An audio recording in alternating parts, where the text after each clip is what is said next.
open up my staff will give us some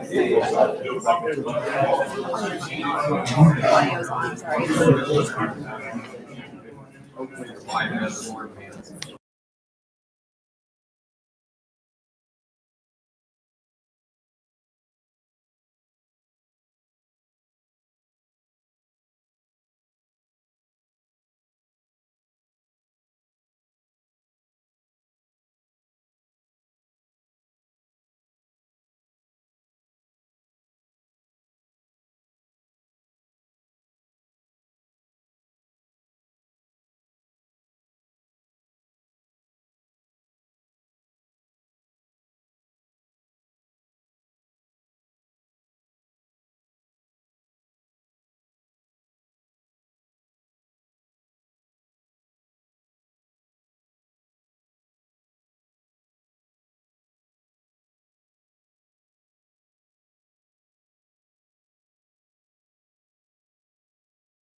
Good afternoon, everybody. Can you hear me? Okay. Sorry. Yeah, absolutely. Yeah. How many people do we have watching? Okay.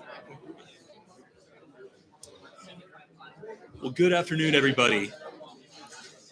Thank you for joining us today for the Our Economy presentation on this beautiful Thursday afternoon.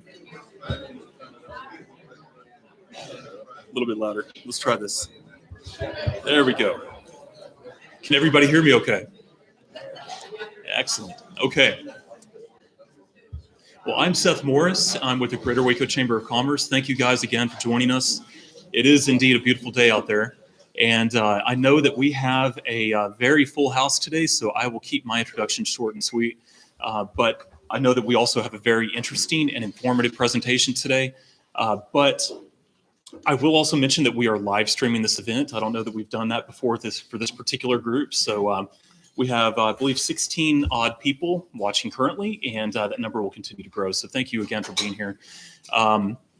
Basically, I will say, actually, let me introduce our sponsors first of all. Thank you, guys. Without our sponsors, this event would not be possible. And at the presenting level, we have American Guarantee Title. I saw Chuck in here. There he is. Chuck, is there anything you'd like to share with the audience? Oh, no, we've been a sponsor of this for a long time, and never had a crowd this big. It's always a good topic.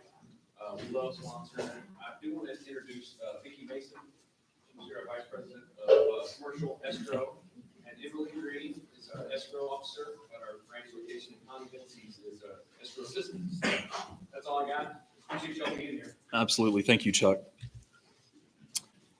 And at the gold level, we have Big Creek Materials. Do we have any representatives of Big Creek? Okay.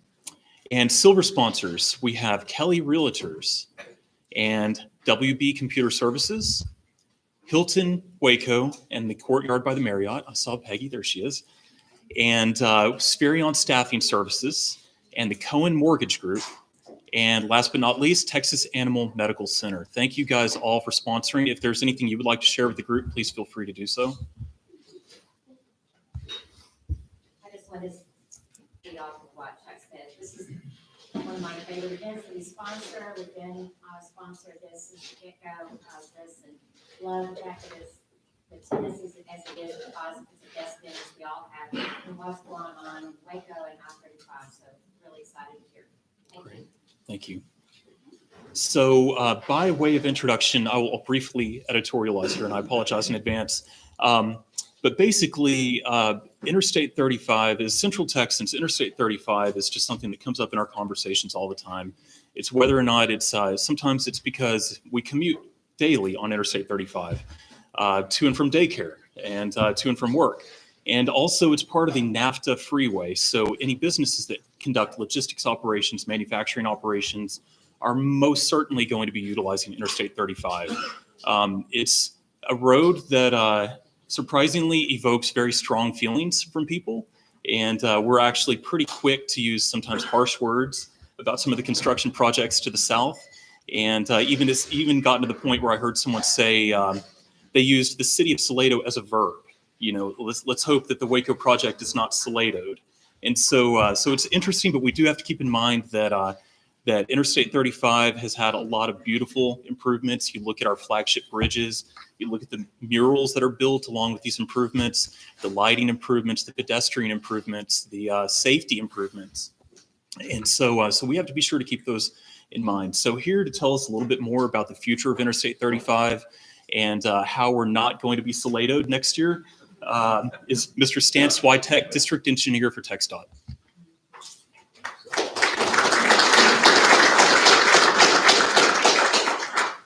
Thank you. Thank you, Seth. So Seth just took my entire presentation. You're not going to be Saladoed. Thanks for having me. I'll see you around. So a little bit about myself first. I'm not, can anybody, can you hear me? Is that any better? I do not have a public speaking voice, so I'll try to project as best I can. I've been in Waco for a year and a half. I came to Waco to build this project for you. It's really the thing that piqued my interest to come here. I've been working in the transportation industry for over 30 years. And the first 20 of those years I spent working for the Florida DOT, and I came to TxDOT because there's much more challenges here. And the biggest challenge I could see was this project here. I had two reasons why I wanted to come to Waco. First one was to unsolado the South. It is a verb. And the second one is to take the lessons learned down there and make sure that they're not repeated here in Waco. I have a presentation I'll go through for you that will kind of framework the whole thing for you and give you an idea of how we look at this project. That's me, Stan Swiatek. I'm the district engineer for the Waco district. The Waco district is the eight counties that immediately surround McLennan County plus Hamilton County to the west is what I'm responsible for. But first I want to talk a little, we always start out our messaging at TxDOT with a safety message because safety is by far our number one priority. We have a campaign now that's called the End the Streak Texas. Does anybody know what the streak is, or have you heard of this campaign at all? The streak is that there have been 18 years, this past November 7th was the 18th anniversary, where we did not have a fatality on a Texas roadway. For 18 years, someone has died on a Texas roadway. And that is the streak that we want to end with TxDOT. Everything that we do, whether it's our construction program, our maintenance program, how we design roads, the different features that you see on our roads are all meant to save you and your family as you travel Texas roads.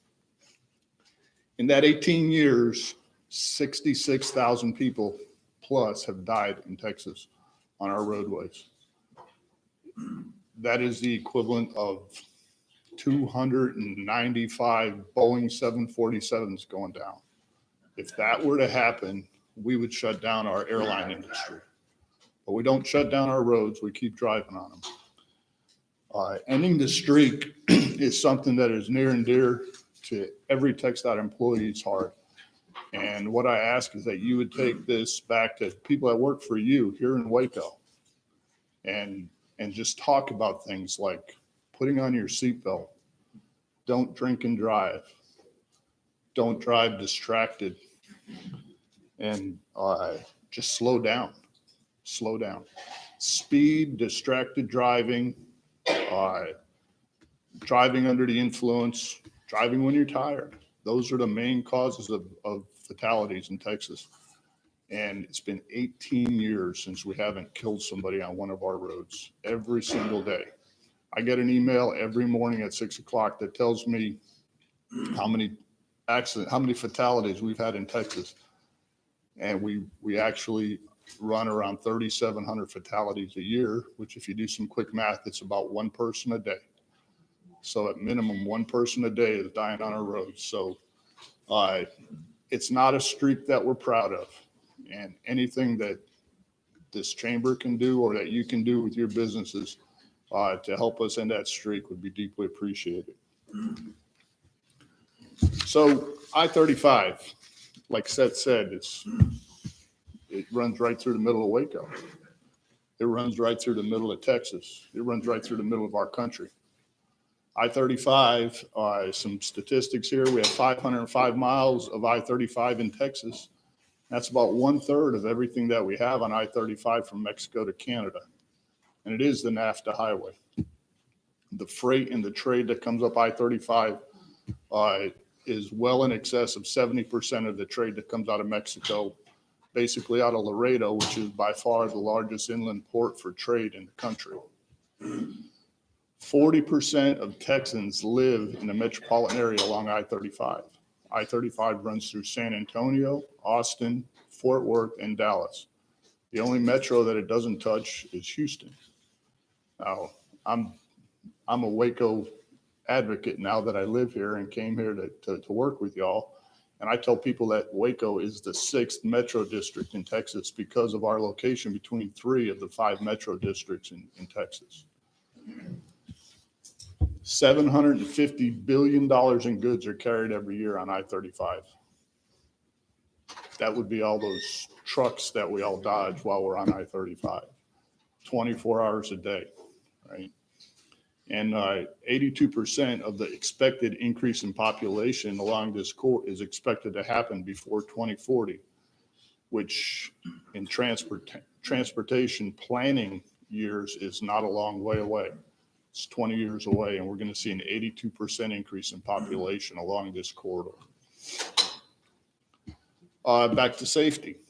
This is in Waco proper. The Waco district saw 2,284 crashes in the last 5 years.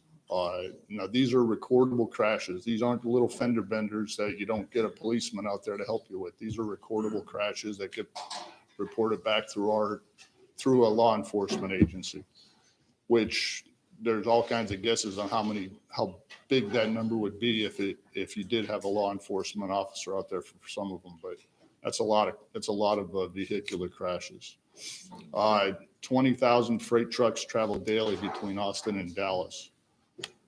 $572 million in travel spending generated in McLennan County alone in just last year. And again, population growth moving forward, which is one of the reasons why we are now expanding I-35. You're looking at McLennan County by 2040, we'll have an additional 50,000 people living in McLennan County.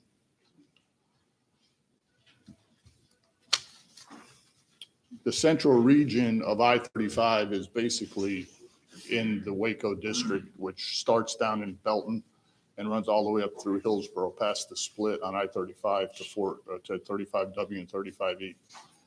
These are projects that we've already undertaken and completed or in the process of completing along I-35.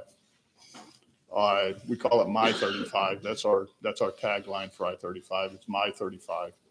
But we have 15 total projects along this corridor. 8 of the projects are completed. There are 7 that are currently underway or planned to be underway. What here is called the 4A project is the frontage road project that is currently being built just north of the river. We just installed the Forest Street overpass or put it back after we took it down. And that will give you continuous frontage roads from the river, from Martin Luther King Boulevard, all the way up to 77 and beyond. The 3A2 project is a Bruce Valetti project, which is currently under construction.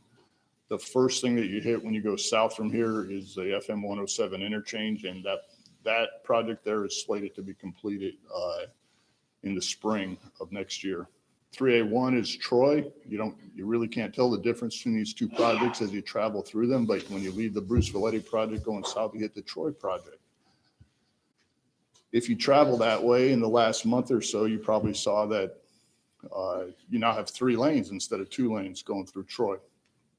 That's the Troy project. So when you get into that 3-lane section before it necks back down to 2 lanes when you hit into the Temple project, and that project is again slated to pretty much end the same time the Bruce Valetti project will in spring of next year. When you neck back down to 2 lanes and you get into Temple proper, that's what we call our 2B project. These are all nomenclature that we use within the department. Temple will be a little bit longer. It is slated to complete in the late spring or early summer of next year. That project, again, has really shown some major progress if you get down that way. And I'll be honest, the one thing I'm going to do for you all today is tell you the honest to God's truth. And the reason why we're not going to Salado you on I-35, and I may be getting ahead of myself here, is that those projects down there were let, and we didn't even own some of the right of way, and we didn't have some of the utilities cleared. On this project that we're going to be doing in Waco, we own all the right of way, and all of our utilities are either relocated or under relocation. So those kind of obstacles will not impact this project like what we've seen in Belton, Salado, Temple, Troy, and Bruce Valetti. So the 3 projects that we have left to go that are not underway yet besides is a 4B project. Now that's the one we're going to talk about today most of the time. It starts basically at 12th Street and runs to the North Loop interchange.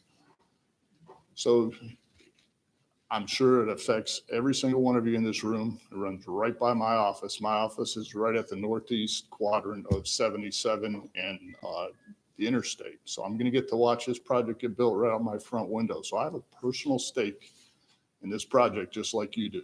I'm going to watch this thing out of my office window. Probably be out there a lot more than I will be looking out the window. And then the 4C project.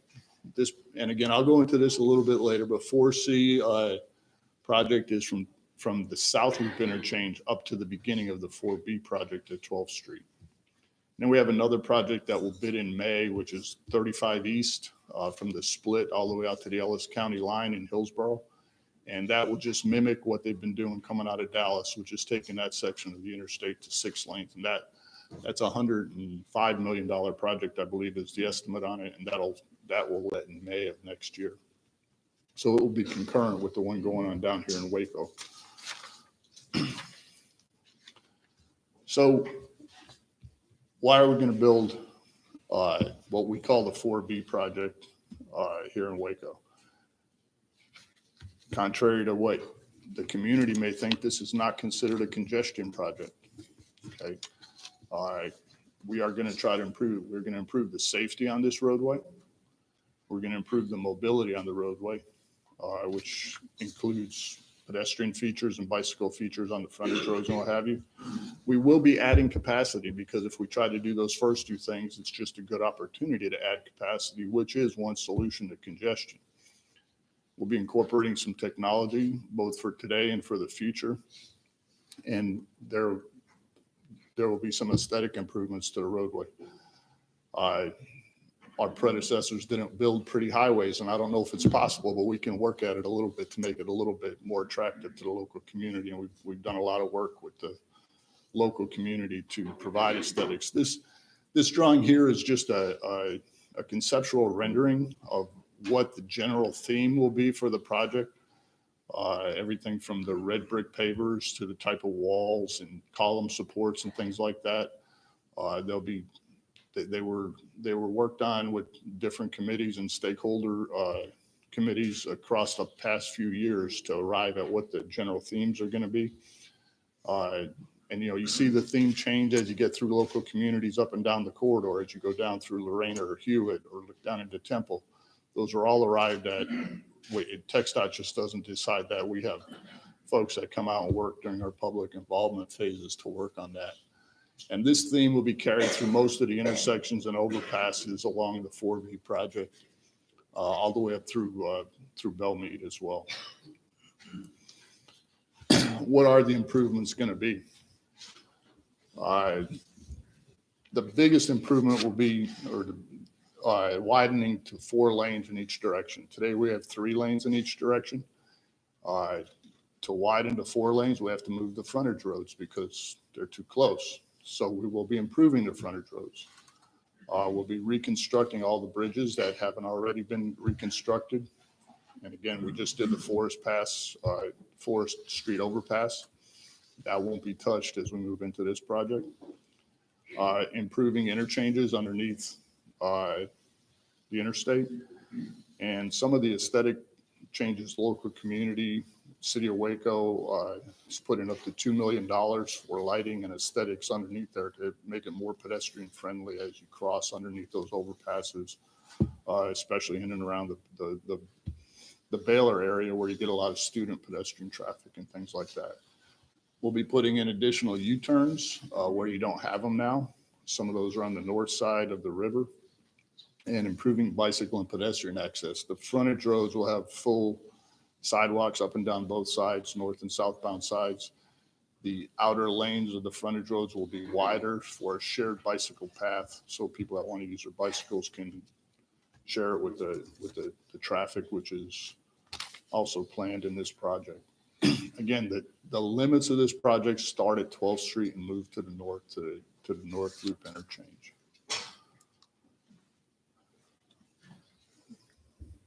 So I kind of did get ahead of myself earlier, but pre-construction things, what has TxDOT done to get ready for this project? By far the two biggest things that we did that were not done in the past are we own all the right of way. Some of the buildings have already been raised. Some are still being raised as we speak today to make room for the project. And we moved the utilities. Private utility companies that are on our right of way under a permit have to move. When it comes to interstate, they get reimbursed to be moved by the federal government. And we handle all of that. All that work is ongoing or will be done in the next month or two. City of Waco has some utilities that our contractor will be moving under contract. They'll be bidding that work and they'll be doing it as they work on the roadway work, which again is a method that we use to make sure that water and sewer isn't in the way of our contractor. Our contractor becomes responsible for relocating those utilities, and of course we pay for that. We're also working on an incident response plan. We've had a stakeholder communication plan, and one is not a subset of the other, but they do overlap a lot. We've been working with local emergency management folks, with a lot of the large traffic generators in the area. Obviously, Baylor is one of them, especially during their special events out at the university, and try to manage what's going to happen when you need an ambulance, and normally it would take I-35, but I-35 is bumper to bumper because of construction. What's the quickest way to get there? We'll be notifying them well in advance as to what our changes are when we do change, because when we do change phases during construction and have to move traffic to different locations and things like that. So a lot of this stuff is we've been laying the groundwork for this for the past year. Actually, out of our stakeholder communication meetings is one of the reasons why I'm here today talking to you. And I want to take this opportunity to invite, and I'm really excited about today and being able to share this with you today, because you are interested in the business in Waco. You own a business in Waco. You are interested in the community, and TxDOT needs your help when it comes to this project. We are going to be extremely open. We have additional public workshops that we'll be holding so that the general public can see what we're going to do and plan their lives around it. But we really, really, really need your help to make this project a success. Some of the other things that we're doing in the way that we've contracted this work. So when will this work go under contract? This project is advertised right now. We have contractors that are diligently working. As we're sitting here today, they're diligently working on their bids and their plans to bid this project. It will let on December 6th. What does letting mean? Letting means that they tell us what it's going to cost them, right? And we pick the lowest bid. Well, it's not that simple when it comes to a project this big. We're letting this under what we call an A+B bidding method.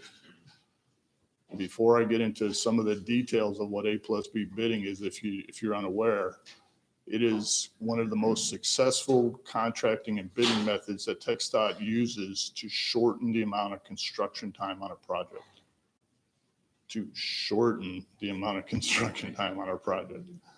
Our goal is to build this project as quickly as we can and get out of your hair, the local community's hair.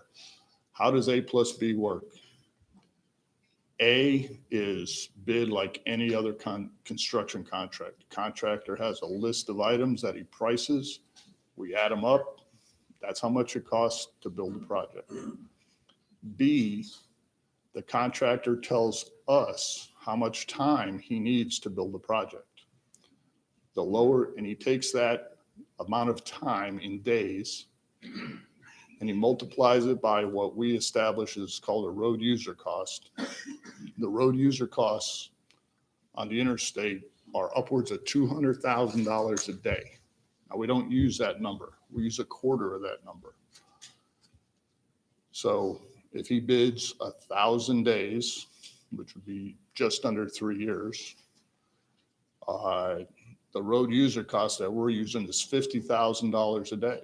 So he would take 1,000 times 50, do the math, $5 million. $50 million. And he would add that to the price to do the work. The total of those two tells us who the low bidder is. So it is possible, and it happens on a regular basis, where somebody has a higher price to do the job, but because they can do it quicker, we give them the project. Okay. I see some real interesting head shakes there. It's a very innovative way. It's very proven, but they are competing now on how good they are at doing the project in a shorter amount of time. That's how we're going to let the project in the total interest of getting out of here as quickly as we can. We have early completion incentives. And of course, you can't have a carrot without a stick. So there are various phases within the project that will be bid where if they beat a certain amount of time, they get paid money. And that's their incentive. If they go beyond that time, they start paying the state, and we withhold that from their earnings. On the entire project, when you look at all the incentives on the project, this is a $300 million project. Okay, this is the second largest project that TxDOT will let this year. It is the largest project that Waco District has ever performed. But on a $300 million project, there are going to be up to $15 million of incentives for a contractor if he were to speed up his work and get it done quickly. There is no limit to what his disincentive side is if he does not perform. So the 15 million is a cap. That's the most he can do. If he earns, I want him to earn that $15 million, and I want him to earn that for you. Okay. But that is money well spent to get him off of our roadways here in Waco. All right. And these are all written into our contracts. They're totally legally binding. They're the compilation of best practices from all across the country that TxDOT's adopted in our rules and administrative procedures. And it's our job here at TxDOT in the local district to make sure that we administer that contract accordingly. There's nothing I'd like more than that contractor to make every single penny a bonus that he could, because that means that he's off the road quicker. The next one, lane and ramp rental fees. So we designed the project. The biggest pain points when we build this project are we're going to take 3 lanes of traffic in each direction. We have to pinch them down to 2 lanes. So what does that do? It's going to back traffic up, right? It's going to slow traffic down. When we're in those conditions, the last thing we want the contractor to do is to close one of those lanes. So anytime that he closes a lane that he has to close to do his work, we rent him that lane. He has to pay us to close that lane. Okay. Again, I see a lot of head shakes. These are new ways of doing business. Okay. So when he closes that lane, he pays us. During the day, he pays us $20,000 an hour. Why? Because we don't want him closing a lane during the day, do we? No, we don't. From the late evening till 6 o'clock in the morning, that it's 1/10 of that cost. It's $2,000 an hour. Why? Because we want him to close lanes in the middle of the night when there's not much traffic out there. It is incentivized to where he would do multiple operations up and down the entire project under one lane closure so that he doesn't spend any money to giving it back to TxDOT. Which I say back to TxDOT, it's all of our money. It's tax money. It's ours. But I manage that for you when it comes to this project. All right. So using these various tools in our contracts, I hope that you could see that we have really thought through this. We put a lot of effort into this. The contracting in it, this type of contracting, it invites the biggest and the best contractors in the country. We have contracting companies that have showed interest in this project that simply don't work here now. But they are some of the best contractors in Texas and the best contractors. They're contractors from out of state that are looking at this project right now to whether they're going to bid it or not. So we fully expect to get well-qualified contractors that can perform with these kind of contractual tools to keep them to keep them moving along in the project. The last thing that we have in our contracts, we have various contract language that would stop contractors from closing ramps and lanes, especially during some of the bigger events here in Waco.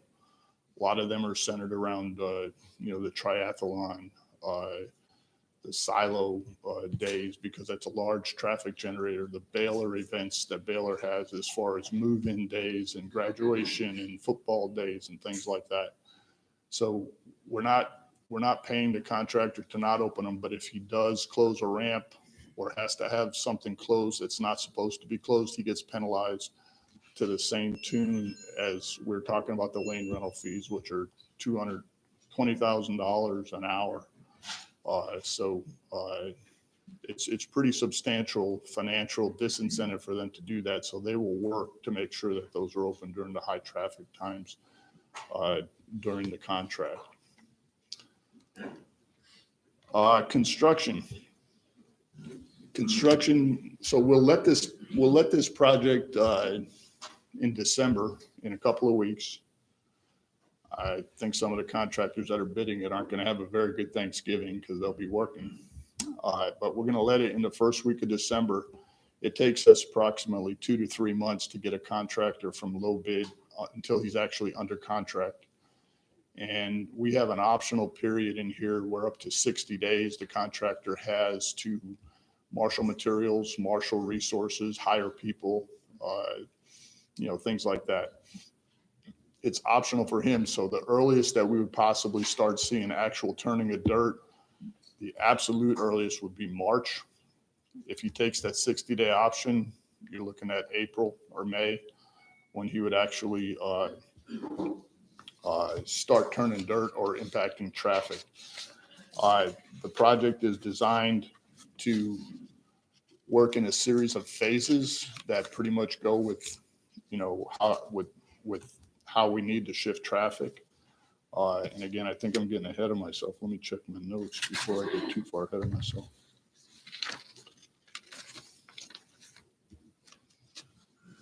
Nope, I'm right on schedule. I hope I could say that 2 years from now.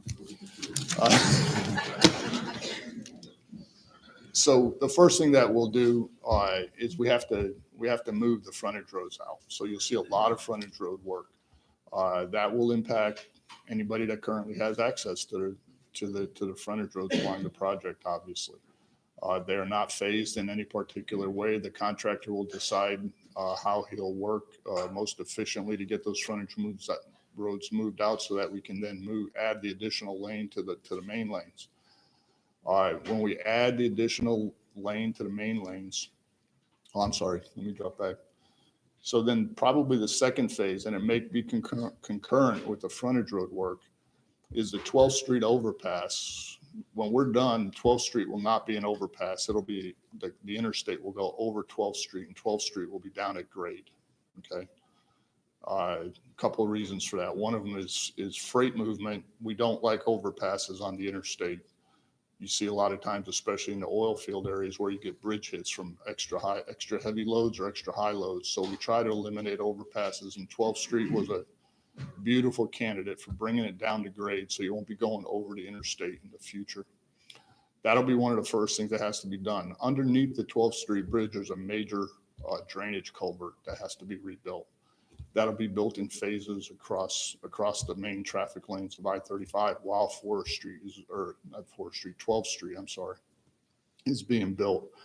That'll be one of the first big impacts that you see to the community. Okay.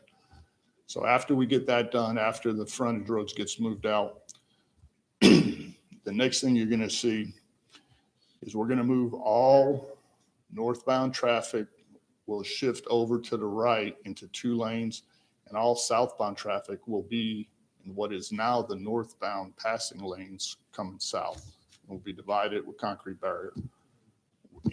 We call them cattle chutes. I mean, that's what they are.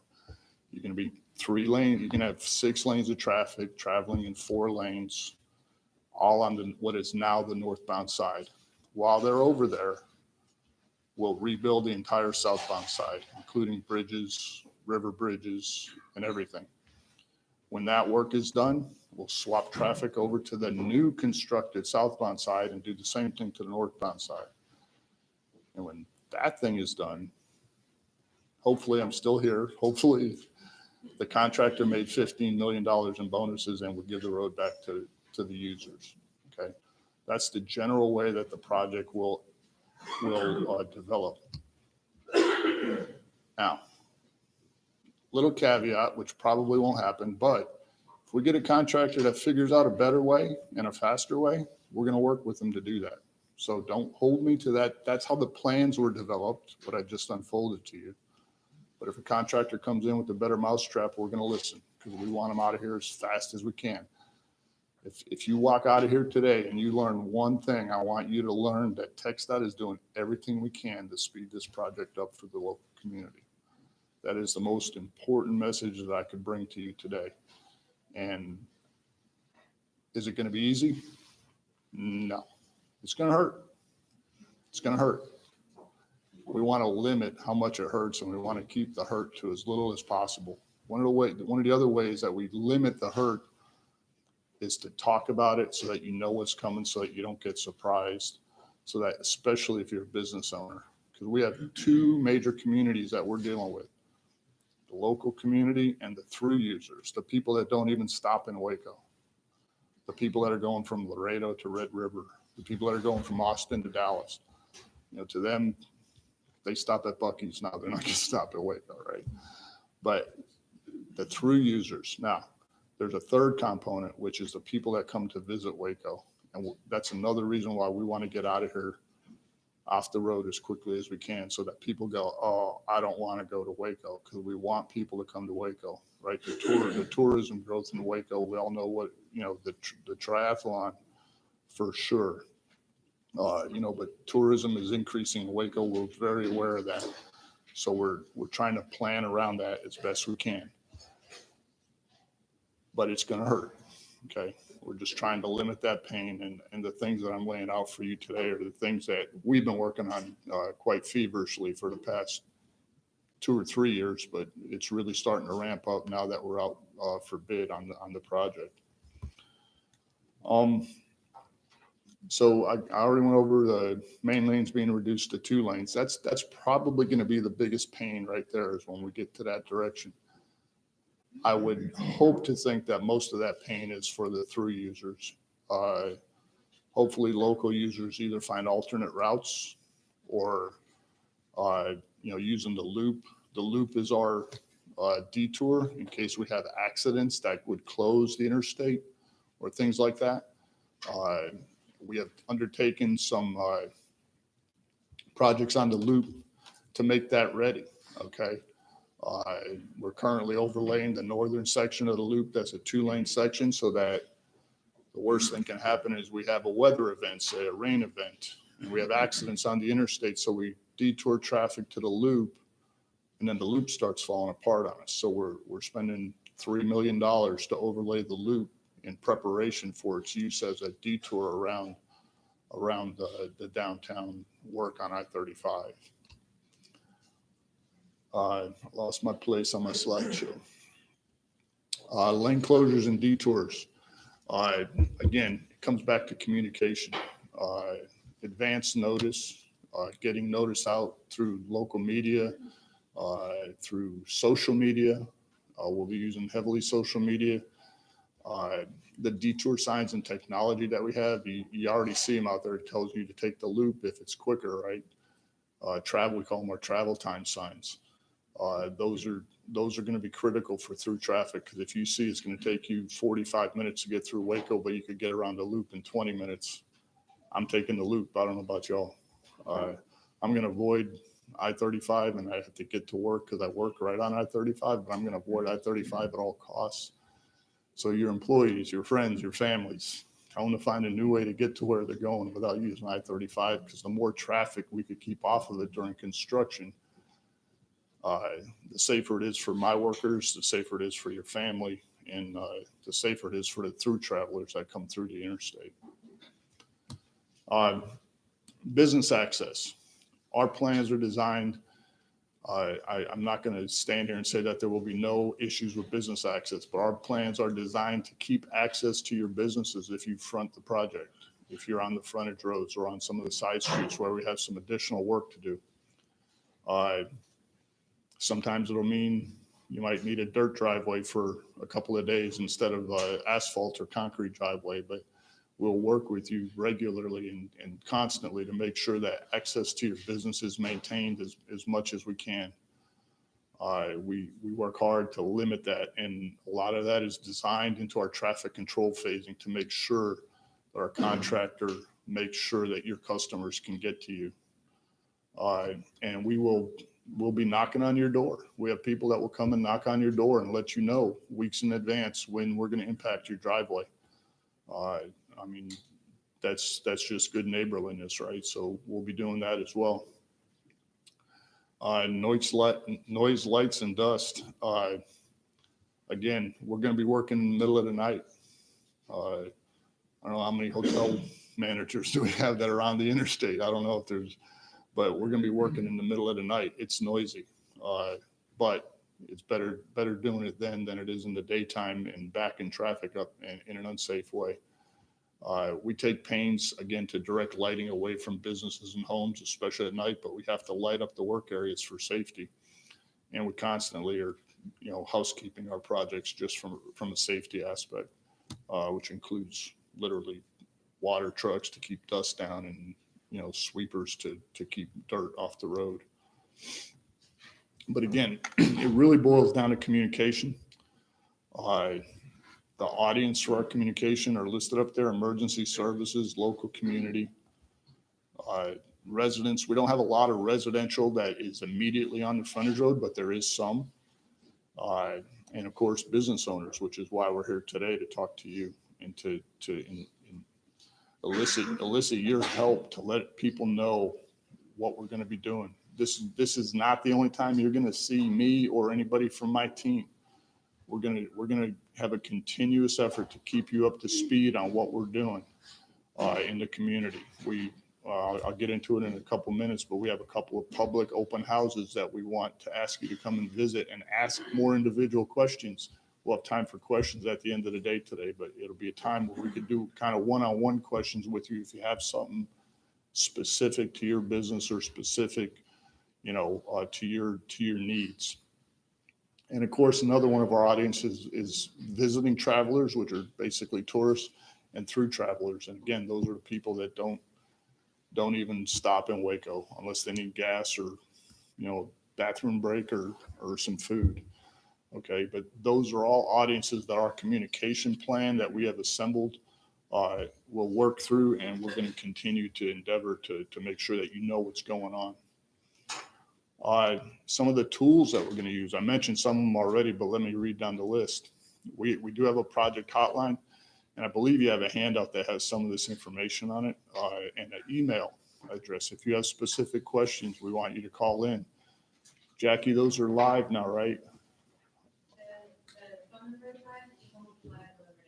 Okay, so before the end of the month, those will be live for you to use. And again, you have a card, the My35 card. There's a QR code on there. All you got to do is use your iPhone to take a picture of the QR code. It'll take you to a website where you can enroll to get additional information sent to you. Social media. We'll be using all forms of social media, mostly Twitter, some Facebook, and mass emailings, which we already talked about.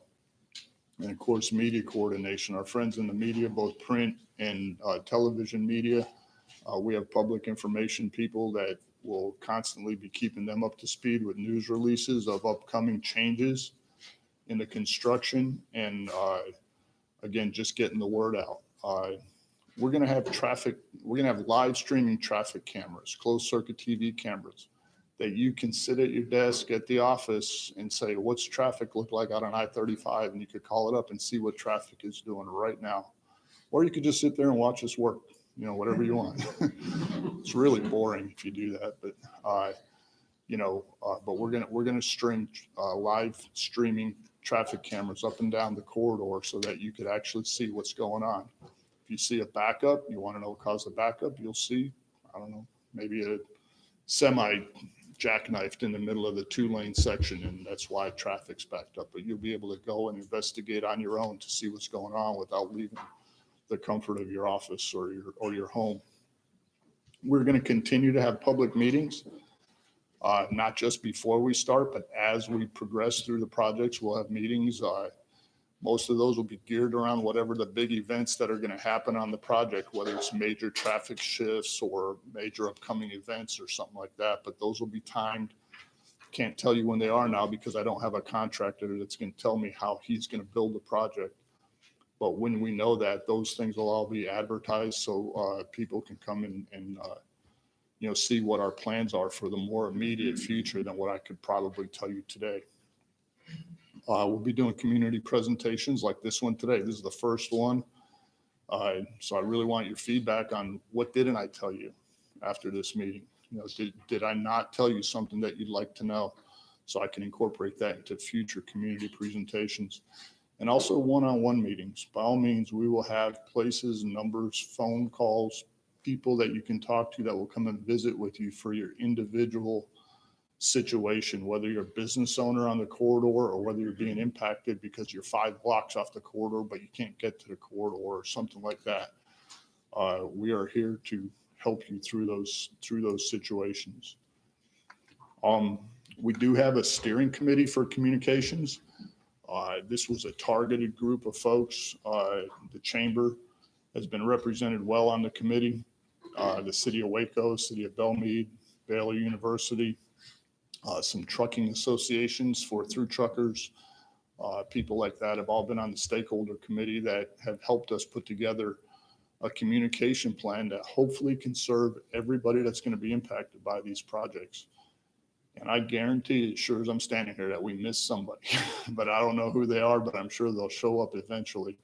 But again, we'll be open to that. And that stakeholder committee will be constantly visited with by my staff and by the people that we have and our contractor to make sure that we're doing what we need to do for the community and getting the information out. First open public open house. It's going to be December 11th. It's a Tuesday. It's going to be a kind of a come and go type thing. No formal presentation, but we'll have all of our drawings and maps and pictures and schedules and things like that. It's so convenient for this project at the Texas Ranger Hall of Fame Museum that's probably where we'll have the bulk of our public meetings. It's right there on the project. They've been very kind in offering their hall for our use. The first one is December 11th. Again, come and go from 3 to 7. We'll have all of our folks there to answer questions. And we plan on having another pre-construction public house sometime in January. We want to know who our contractor is. We don't know that yet, but we want them there at that meeting. So until we get them under contract, that's why it's not detail scheduled yet. You have a form sitting in front of your place setting today. If you would fill this form out, you will go on our contact list and our email list and our bulk email list. If you have a question that you may not want to answer during our question and answer period after I'm done talking and I'm starting to run out of gas, by all means, please fill this out and drop it off with Jackie in the back. There she is back there. Please fill out from out. Yeah, even if you leave it at your place setting, we'll pick it up. But give us a good email address, a good phone number, and by all means, give us a way to contact you. If you have questions, reach out. It's real easy to get a hold of us at TxDOT. All you have to do is Google TxDOT Waco, and we're there. But that's all I have. My voice is starting to give out, but I'm absolutely open to any questions that anybody may have that maybe I haven't touched on, or what can I answer for you? What's the estimated completion? So the estimated completion date, right now, we're looking at about a 4.5 year project. Now, let me explain. When we go back to our A+B bidding process, we are very hopeful that this will come in under 4 years. Okay, so what we do in A+B bidding is we advertise what is a maximum amount of time you can bid. Contractors generally don't bid that maximum time because they won't get the job. So we rely on the ingenuity of our contractors to decide how to lower that amount of time. And that's what that contracting and bidding method does for us. We fully expect, no, I won't say expect. We fully wish that this will come in well under 4 years. Okay. Our maximum time is set about that time. Yes, sir. What's the penalty for the contractor not completing? If you bid, at the lowest bid, yet then you have a higher completion rate. What's the penalty for the contractor? So it's the same cost as what the A+B bidding is. It's $50,000 a day. We have 2 traffic phases where we're in 2-lane configurations that we don't want to stay there. The first one, we're going to be on existing pavement. That's $75,000 a day for that phase of work, because I don't want you there because it's existing roadway that's already fallen apart. And by the way, we're going to overlay all of that just to strengthen the roadway. So when we put 4 lanes of traffic there, it'll be hold up better than what we're experiencing right now. The second phase, when we swap you over to southbound new construction, that is $60,000 a day. So there's really 3 components there. End of job is $50,000 a day if he's late, but the 2 phases, if he's late, is $75,000 or $65,000 a day. So think about that. If he's a week and a half late, that's $750,000. It's a pretty big incentive to beat your time. So that's what his incentive, or the carrot and the stick, right? We put the carrot out, you beat it, you get some money, you come late, you got to pay us. That's how that works. Did that answer your question, sir? Okay. Yes, sir. Just briefly, could you tell us what qualifications are you looking at for a contractor? For example, I'm a professional engineer, and I always look at the most qualified group of companies that's going to do a project for me. I always look at the price. You're referring to the lowest bidder, and so that's not always the best contractor for a project, as you are very well aware of what I'm talking about. Yep.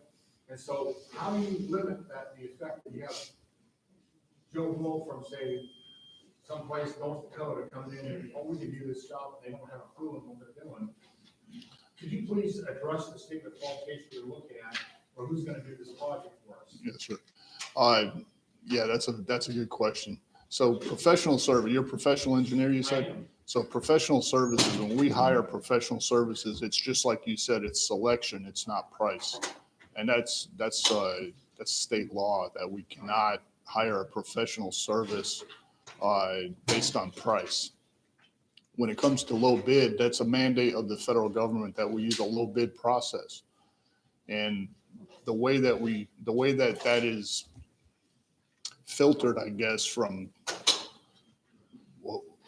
Joe Blow contractor from North Dakota, is that what you said?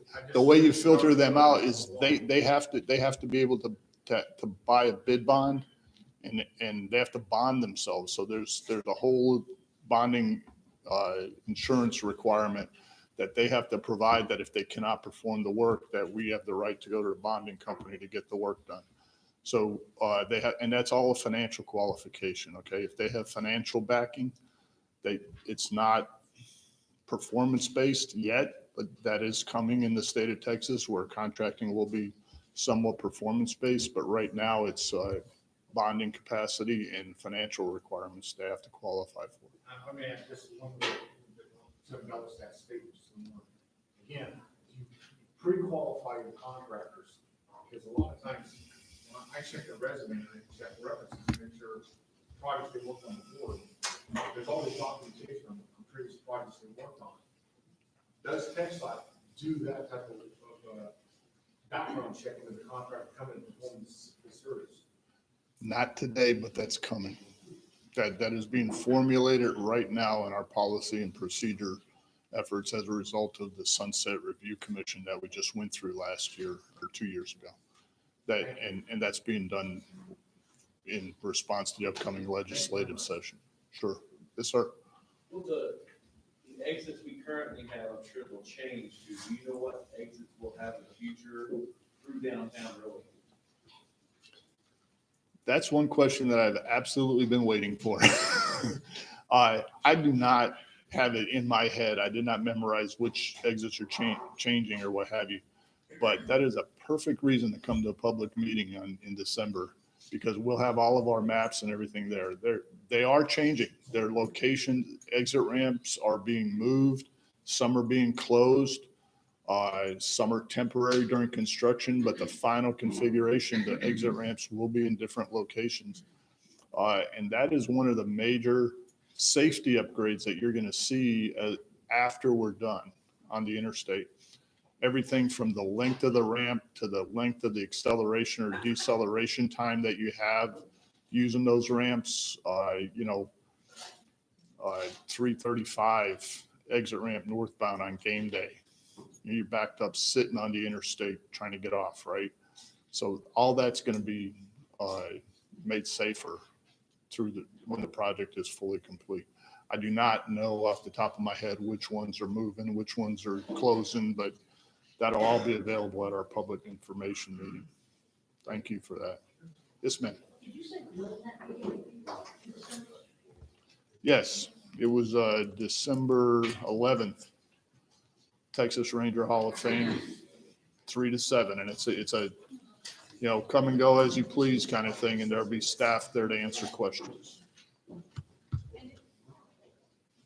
can comment on that real quick? I'm sorry. Sure. If you fill out your form with your email address, we'll definitely make sure that you get an email notification of when that opens. You don't have to remember it right now, but we'll definitely send that out and you can forward it on to your contact info.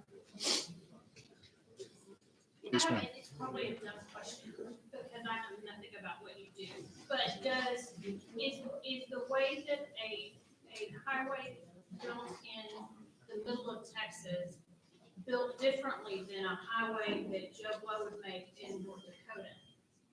Because of Yes. the heat, because of the weather, is the job done differently?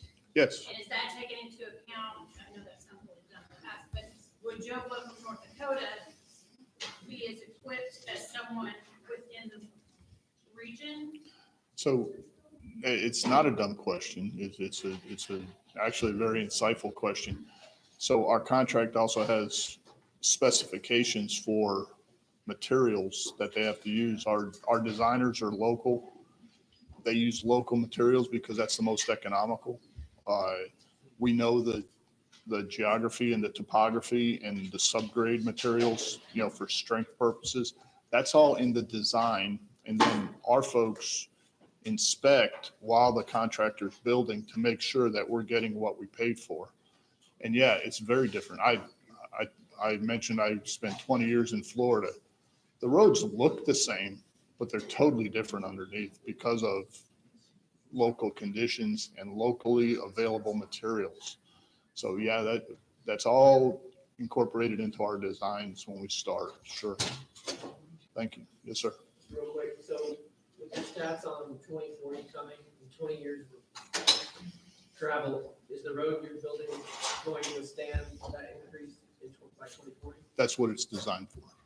Yes, sir. Only 40? Yeah, and again, this is not a congestion problem that we have today. This is the added capacity is pre-planning for future growth in this area. Yes, sir.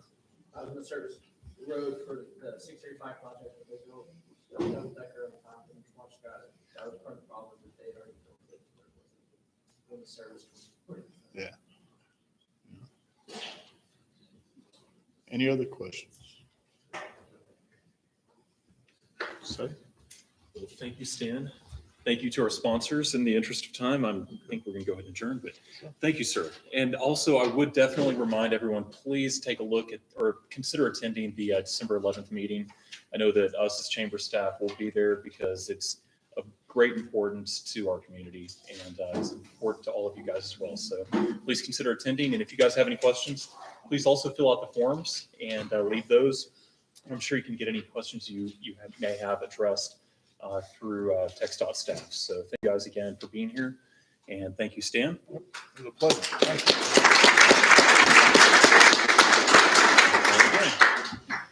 Thanks, sir.